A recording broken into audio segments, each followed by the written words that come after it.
Estados Unidos, Inglaterra, Nigéria, Holanda e agora em Pinheiros. Lumiar, considerada pela Unesco uma das 12 escolas mais inovadoras do mundo. Uma escola bilíngue, integral, de vanguarda, que forma estudantes autoconfiantes, autônomos e questionadores, preparados para o mundo digital da economia 4.0. Venha conhecer a metodologia e o espaço da nova Lumiar Pinheiros. Agende uma visita em nosso site www.lumiar.co.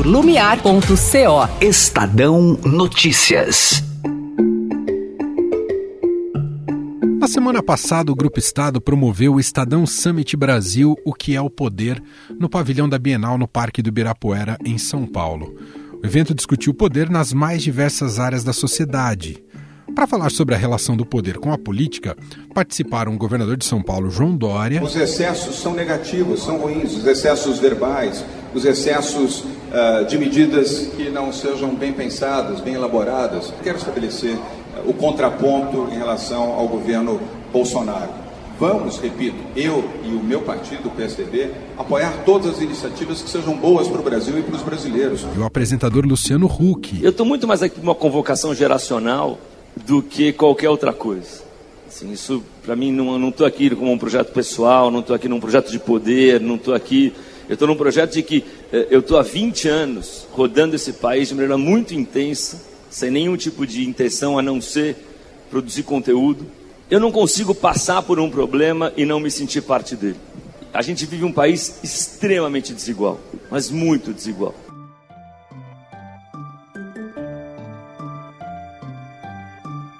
Já sobre a influência do poder no judiciário, estavam presentes a ministra do Supremo Tribunal Federal, Carmen Lúcia. É preciso que a sociedade brasileira assuma que o Brasil somos nós. O Brasil não tem que ter a cara de ninguém que ocupe o cargo no Supremo, no Executivo, no Legislativo. O Brasil é a cara que o brasileiro der. O Brasil somos cada um de nós e nós não temos que ficar esperando para sempre que o outro seja honesto. O mau exemplo é apenas um mau exemplo para ser combatido. E a ex-procuradora-geral da República, Raquel Dodge. Nós somos um país de imigrantes, nós somos um país de profundas diferenças étnicas e culturais e vivemos sobre um modelo de regras que o poder constituído deve honrar e fazer honrar, que signifique, na prática, exatamente esta inclusão, o apreço por essa diversidade. Ainda teve um almoço exclusivo com presença do presidente do Supremo Tribunal Federal, o ministro Dias Toffoli. A parte econômica foi debatida com a presença do ministro da Economia, Paulo Guedes. Porque o meu diagnóstico é que uma economia dirigista corrompeu a democracia brasileira.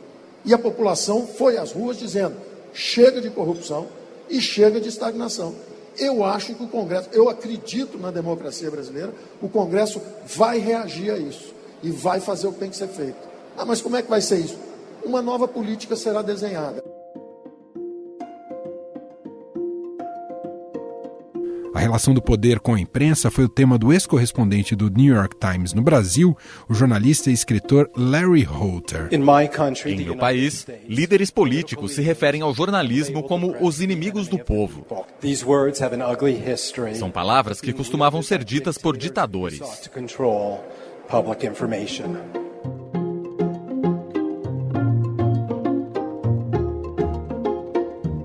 O Estadão Notícias, este podcast que você está ouvindo, também esteve presente no evento e pela primeira vez em quase 4 anos de existência aqui do nosso programa, ele deixou os estúdios e gravou uma edição com plateia.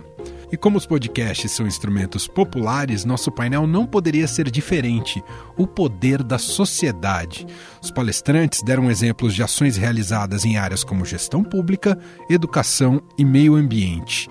A gente preparou para a edição de hoje um belo compacto, uns highlights dos melhores momentos dessa conversa que eu tive com os convidados que você vai conhecer a partir de agora.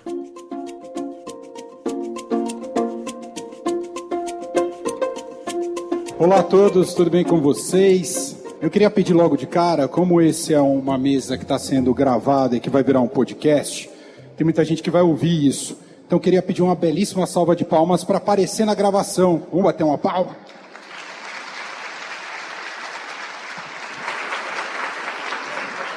Muito obrigado. E aí o pessoal sente que o clima estava pulsante aqui no nosso bate-papo. Bom, essa mesa é o poder da sociedade, diverso e pulsante. O poder da sociedade, tema deste painel, é o que pode representar as reais transformações para a nossa realidade, porque ele já tem por condição uma inversão de eixo nas relações. Não é o que vem de cima para baixo, mas é o que justamente pressiona o de cima a ter uma visão mais integrada e horizontal sobre o todo. E não é só uma questão de divisão de forças. O poder da sociedade não é só um poder mobilizatório que cobra por mudanças e maior efetividade do poder constituído. É um poder que, em geral, coloca a mão na massa e trabalha diretamente por essas transformações nos mais diversos campos. Por isso, está imbuído de uma visão socialmente mais justa, além de desfrutar do ímpeto e criatividade de quem não está contente com as coisas como estão estabelecidas. É um pouco que podemos ouvir e discutir com os nossos convidados de hoje aqui no Poder da Sociedade no Summit do Estadão. Bom, eu vou começar apresentando então os nossos convidados. Vou começar aqui pela Catarina Lorenzo, que está aqui no meio. Ativismo de fato não tem idade, vocês vão conhecê-la melhor. Ela é surfista da Bahia, marcou presença em um dos maiores protestos pelo clima na história, que foi no Comitê das Nações Unidas sobre o Direito das Crianças, ao lado de mais 15 jovens, incluído a sueca Greta Thunberg, assinou uma denúncia contra o Brasil e outros 4 países. Atualmente, Salvador, cidade onde vive, luta pela criação de um parque ecológico e tem denunciado o crime ecológico, o avanço do óleo na costa nordestina brasileira. Seja muito bem-vinda, é muito legal poder bater um papo com você hoje aqui, viu, Catarina? Muito obrigada, também é um prazer estar aqui. E é muito feliz, estar falando aqui sobre o nosso direito das novas gerações e eu, de ter um futuro e também mostrar que não importa a idade, que cada um pode fazer sua parte e mostrar como o meio ambiente é importante. Sensacional. A nossa outra convidada hoje desse painel e aqui da gravação do podcast Estadão Notícias é secretária de Desenvolvimento Econômico do Estado de São Paulo, Patrícia Ellen. Patrícia é daqueles exemplos que, infelizmente, ainda são raros no Brasil. Gostaríamos que tivesse mais, de quem teve uma origem na periferia, mas conseguiu, através da educação, do estudo, estudou na USP, em Harvard, se desenvolver e atuar no ramo empresarial com sucesso. Mas sua vocação em empreender socialmente e politicamente nunca ficou adormecida. É cofundadora do Agora, organização que busca soluções para os grandes problemas nacionais, especialmente no combate à desigualdade.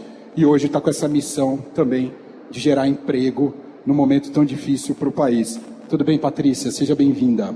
Tudo bem, obrigada pelo convite, Emanuel. Parabéns a todo o pessoal do Estadão por estar fazendo um fórum tão necessário para a gente, de debater políticas públicas baseadas em evidência, sonhar um país que a gente quer ter.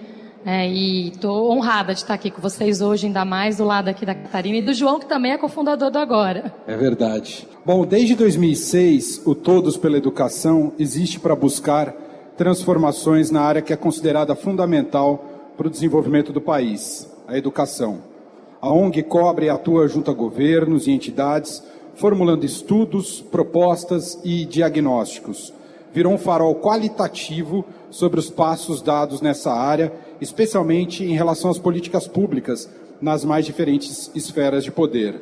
O economista João Marcelo Borges é um especialista na área, vem atuando há bastante tempo e diretor de estratégia política do Todos pela Educação. Tudo bem, João Marcelo? Seja bem-vindo. Obrigado, Emanuel. Obrigado ao Estadão pelo convite. Também estou muito honrado, não só de falar nesse evento, que de fato, pela programação, é super importante, mas por estar ao lado de vocês, eu contava aqui atrás, em resumo, a história da Patrícia para a Catarina, e ela já virou fã da Patrícia, como todos nós somos. Então, estou muito honrado de estar aqui.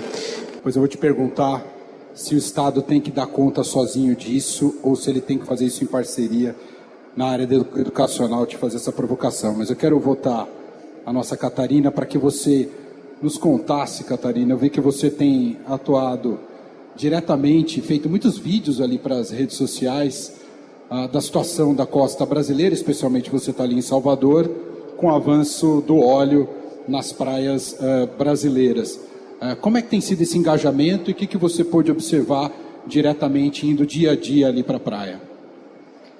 Assim, como eu sou surfista, eu sempre vou para a praia.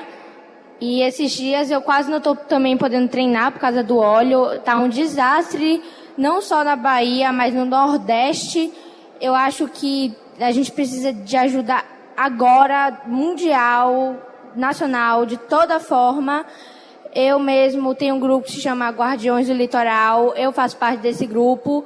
E a população de Salvador se juntou, não só de Salvador, da Bahia se juntou para limpar as praias mesmo. Eu fiz minha parte, eu botei minha luva, botei minha máscara e fui lá catar.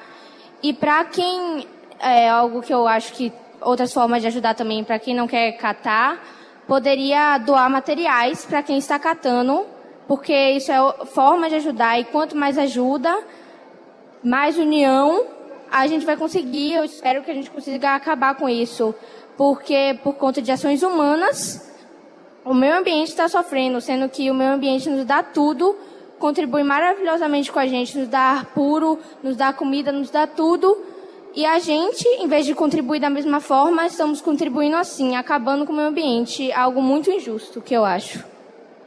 E me fala uma coisa, Catarina, você tem sido muito chamada de Greta do Brasil? Você tem ouvido muito isso? Algumas pessoas me chamam assim, sim. Eu fico muito honrada de ser chamada de Greta, porque Greta está fazendo coisas maravilhosas pelo mundo. Incentivou muita gente, muitas crianças mesmo, e novas gerações a cuidarem, a se importarem com isso que é o meio ambiente. Eu acho que é uma grande inspiração também ser chamada de Greta. Sensacional. Você conheceu ela lá na ONU ou já conhecia antes? Eu conheci ela lá. Patrícia, queria que você contasse aqui pra gente como é que é estar do outro lado da mesa, estar agora dentro da estrutura de um poder executivo, né, que tem uma natureza técnica, mas também, claro, toda uma dinâmica política e com repercussão pública para a sociedade. Como é que tem sido? Se há mais frustrações ou mais conquistas, o que você pode dividir com a gente dentro da Secretaria de Desenvolvimento Econômico? Então, sem dúvida, mais conquistas. É desafiador. Eu tinha trabalhado por muito tempo como consultora com o serviço público, tinha trabalhado no governo federal, municípios, governos estaduais. Eu achava que eu já sabia tudo, né? E quando a gente chega para trabalhar do outro lado, é completamente diferente. Então, foi um choque de realidade muito grande em cada detalhe, desde os desafios para a execução orçamentária, a contratação de serviços, as questões políticas, né, pouquíssimas mulheres ainda em gestão pública também. Eu lembro que a gente foi a alguns mutirões do trabalho e vê as pessoas ali dormindo, virando a noite por uma vaga de emprego, né? 10 mil pessoas embaixo de um sol, primeiro à noite, com frio, depois um solzão lá, sem água. A gente vê como é urgente a gente trabalhar e melhorar a educação, em dar acesso a oportunidades para todos no Brasil. A gente está num momento muito, muito crítico no mundo, né? Então a gente tem que lidar com um legado de 500 anos, né, de história, com o presente de uma das maiores crises econômicas e, ao mesmo tempo, uma revolução digital que está nos atropelando. E talvez isso que eu acho que me dá um pouco mais de esperança ao mesmo tempo. O Brasil é um país muito empreendedor, São Paulo é um estado muito empreendedor, e na Secretaria a gente lida com esses 3 pilares, né? Desenvolvimento econômico, ciência, tecnologia e inovação, e educação técnica e capacitação profissional. Então a gente tem que olhar esse trabalho de gerar empregos como um trabalho estratégico, né? Qual que é o curso, onde forma as pessoas, onde vai ter emprego para aquilo, como é que a gente apoia o investidor, como é que a gente desburocratiza os processos. Não tem desenvolvimento econômico sem ciência e tecnologia, né? E a gente precisa de muita educação. Então, na Secretaria, a gente tem essas três ferramentas, né? E colocá-las em ação é muito gostoso, assim, dá uma sensação de realização muito grande, apesar de todas as dificuldades. Aí eu estava ouvindo aqui, né, um pouco da Catarina. A gente também, como sociedade, que é o nosso tema aqui, tem que entender qual que é o nosso momento de nos colocar a serviço. Né? No agora, a gente tem lá na carta compromisso que todos os membros têm que dedicar pelo menos 2 anos ao serviço público. E a inspiração vem muito disso, de quem pode, quem teve oportunidade, quem está em uma situação de privilégio, tem que colocar a mão na massa, tem que ir lá pegar o óleo na praia. João, a gente estava falando sobre, você reforçou muito, o valor da educação, o valor universal da educação. O Estado, no fundo, fracassou e a gente precisa admitir isso ou não? O que você pensa? É o caso de o Estado trabalhar sempre em parceria em modelos, por exemplo, com organizações sociais? A sociedade pode ajudar mais o Estado na gestão, por exemplo, da educação do que a administração direta? Olha, o Estado é o outro lado da sociedade. Se a gente entender o Brasil na perspectiva histórica e entender que a sociedade brasileira, na prática, surge com a independência, a gente tem séculos a mais de Estado que de sociedade. A elite brasileira e o Estado que a representa em grande medida, historicamente, sim, fracassaram. Por outro lado, se a gente olhar o período pós-Constituição de 88, há avanços significativos no Brasil. Em menos de 10 anos, entre 88 e 98, nós praticamente universalizamos o acesso ao ensino fundamental. Entre 2007, e aí estou dando mais um salto, entre 2007 e 2017, o percentual de alunos no ensino fundamental, no primeiro ciclo primário, de antigamente, que alcançam os níveis adequados de conhecimento ao final desse ciclo, mais do que dobrou. Eram 28% só dos alunos que ao final do 5º ano alcançavam em português e matemática o conhecimento adequado. E em 2017, esse número passou de 60%. Tem alguma outra política social que melhorou o seu indicador de resultado, outcome, em 10 anos, mais do que duplicando? Eu desconheço. E olha que eu... Saúde, mas em alguns indicadores de saúde, não em todos, né? Você pode pegar alguns indicadores exclusivos de saúde. Agora, por outro lado, a gente faz uma prova internacional, o PISA, para alunos de 15 anos de idade, a gente frequentemente aparece entre os últimos colocados. Então tem muito a fazer, mas na prática nós estamos trabalhando há 20, 25 anos com educação para todos. E aí eu acho que quando a gente fala de sociedade, como eu dizia, né, brincando com a frase da Tátia, o que é a sociedade? A sociedade é o conjunto dos indivíduos? Ou a sociedade é a maioria, é a média dos indivíduos? A média dos indivíduos brasileiros recebe R$1.000 por mês, entre 300 e R$1.000 por mês. Então, quando a gente fala de inclusão social no Brasil, quem está excluído da sociedade brasileira, se a gente entender a sociedade como a maioria da população do Brasil, quem está excluído da sociedade brasileira somos nós, os ricos. A maior tarefa que o Brasil precisa fazer é a inclusão social dos ricos. Por isso que o Todos também faz um chamamento muito claro sempre para a elite brasileira.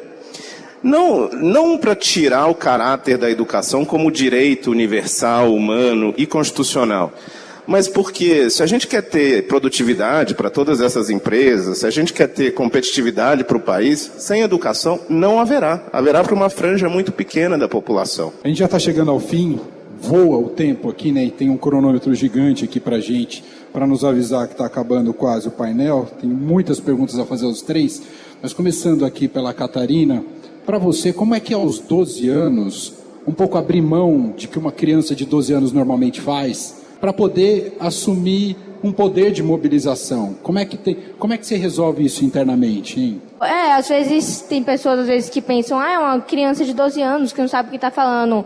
Vocês podem até pensar isso, mas eu acho que nós sabemos o que nós estamos falando, por isso eu sei o que eu estou falando, por isso que eu fui lá na ONU falar. Então eu digo assim, ouçam essas novas gerações, porque o que nós estamos falando foi algo que a gente passou, ou algo que a gente viu, ou algo que alguém que já passou nos contou. E é a verdade, é algo que a gente quer que vocês façam e que trabalhem sobre esse assunto, se importem mais com esse assunto. Patrícia, a última pergunta que eu tenho para você diz mais respeito à atuação do agora, né, que esses movimentos de renovação política chegaram num contexto de um país muito desacreditado em relação à classe política.